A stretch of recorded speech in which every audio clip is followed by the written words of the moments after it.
So the first time I really felt politically engaged, I was maybe 9 or 10 years old, and it was during Obama's first campaign. And my mother took me with her to the office opening in Charleston, West Virginia, and we got to meet a lot of really engaged volunteers.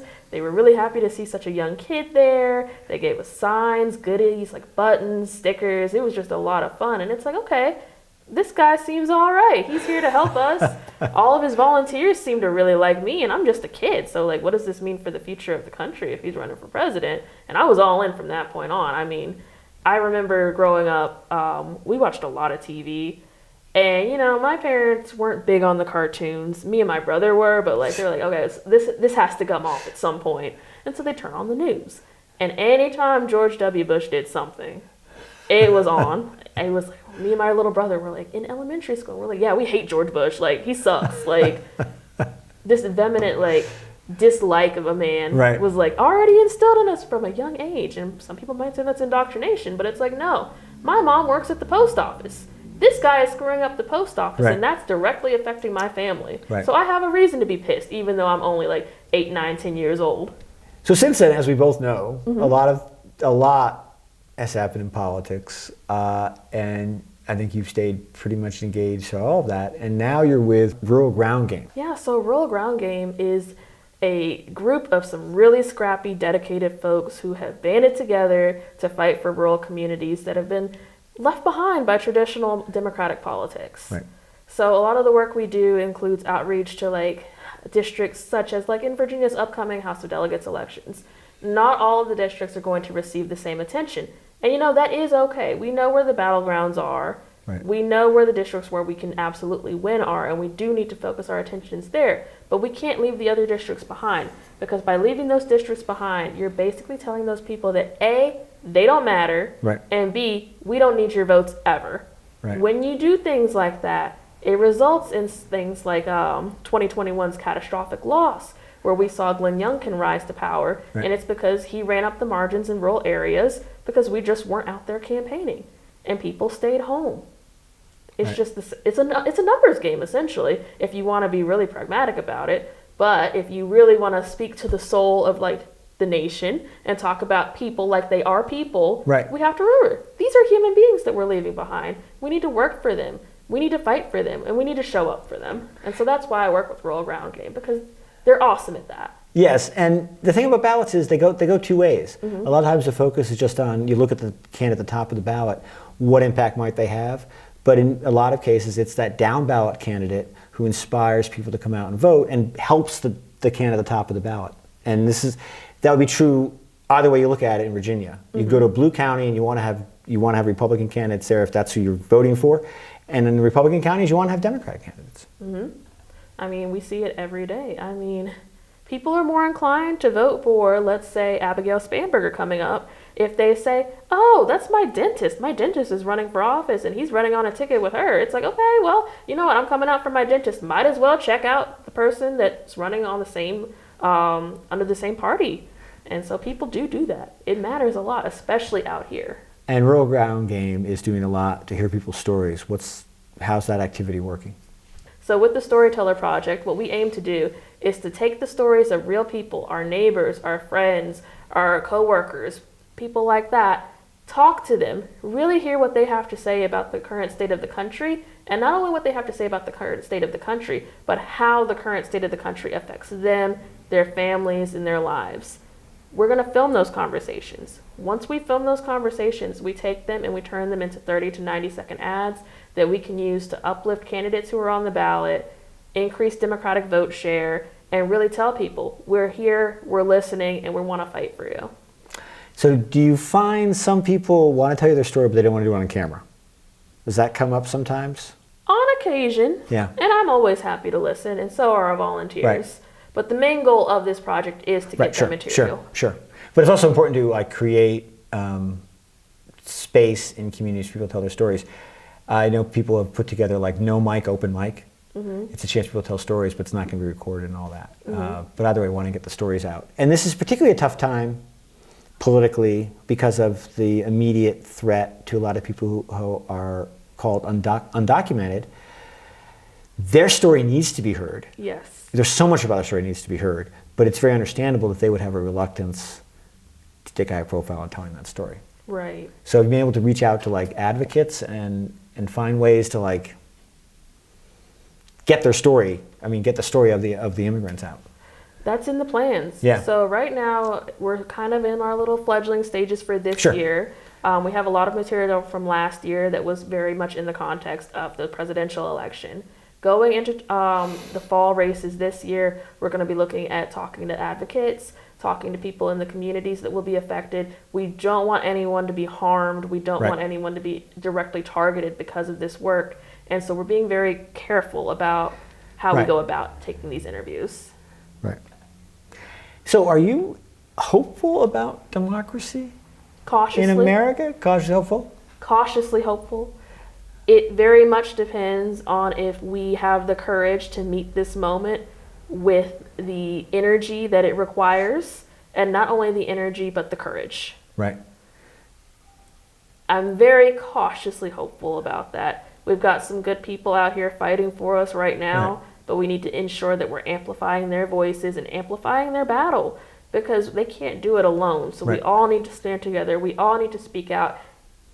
I'm not saying everybody needs to suit up and run for office, and I'm not saying everybody needs to go and take on these people directly in a way that harms them and their families. But what I am saying is there are simple things that each and every one of us can do every day to combat this. Right.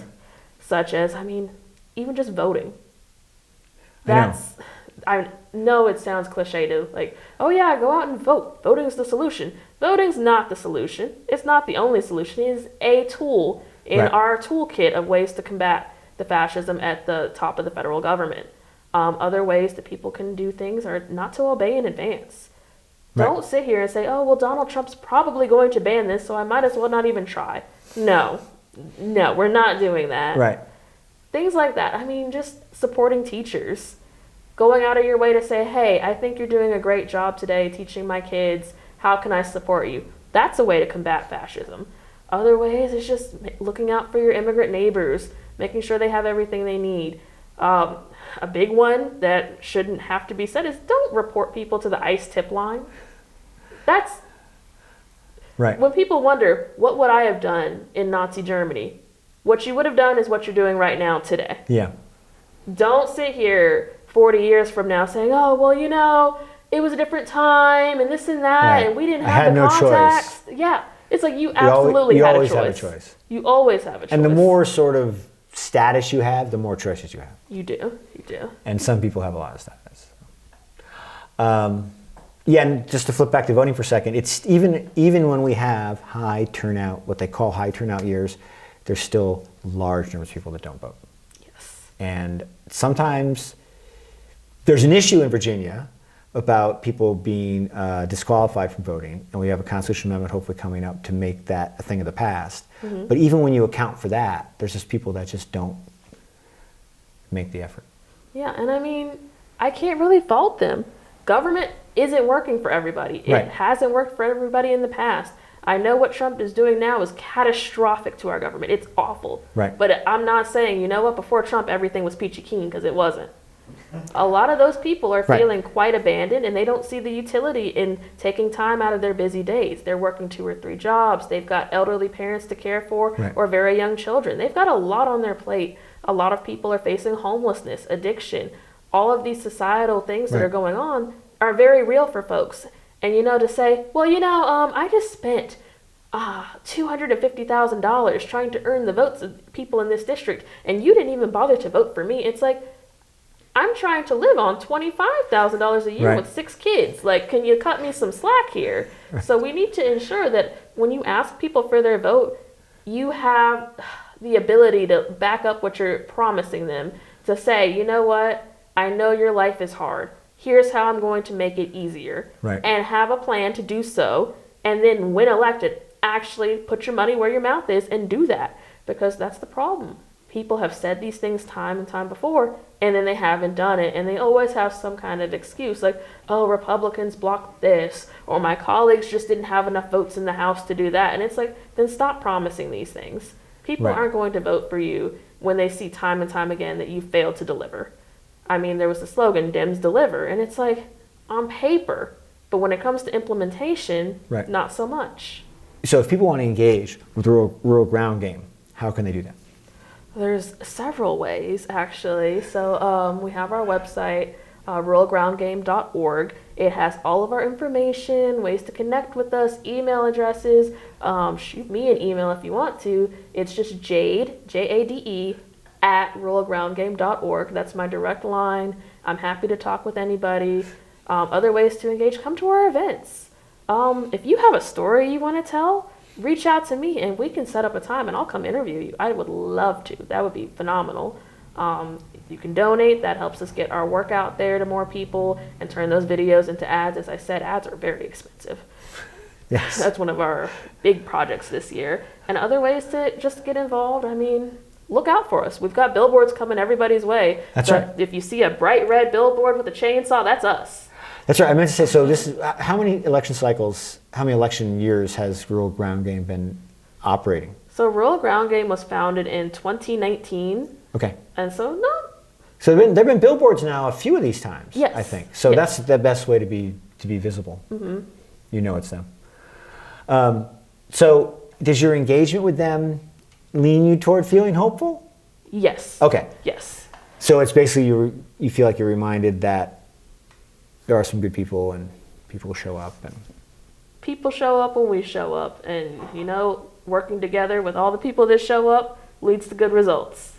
right. That sounds like a whole lot of word salad, but I feel it in here. No, that's the thing about sometimes things sound like, oh, that's kind of a cliche, but it became a cliche because every time you say it, it's somewhat true. You know, that's how it earned its cliche status.